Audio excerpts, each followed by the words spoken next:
Mee viidiyoo kana ilaallee walumaan deebinu.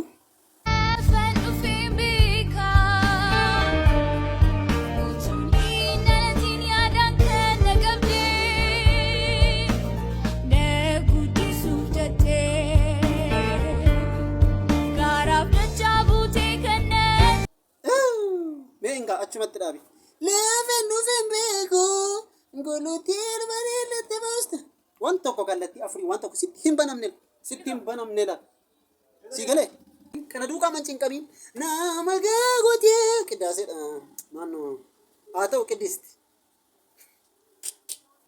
Takka ibsi hin banamne lafa dhuftees waan tokko ati hin beektuudha.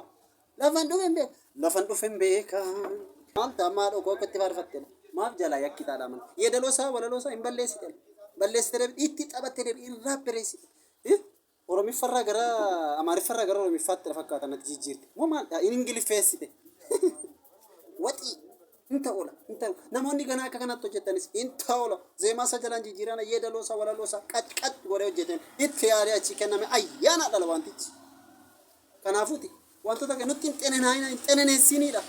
Namitti kana dhaabattee teessee waraabde sana immoo utuun argeeti rakkoon qabu walitti dhufna gaafa walitti dhufne rakkoon qabu la hunda sanaa sobna la namoonni baay'een keessan koomentii jalaan dhuftanii maal goote waxi namni tokko akka waan tokko dubbatu hin barbaadu nama goote nama ga'an taane mati ganaa taatala maali kun sirumti sheekni akka dhiisaa hin ta'uudha hin ta'u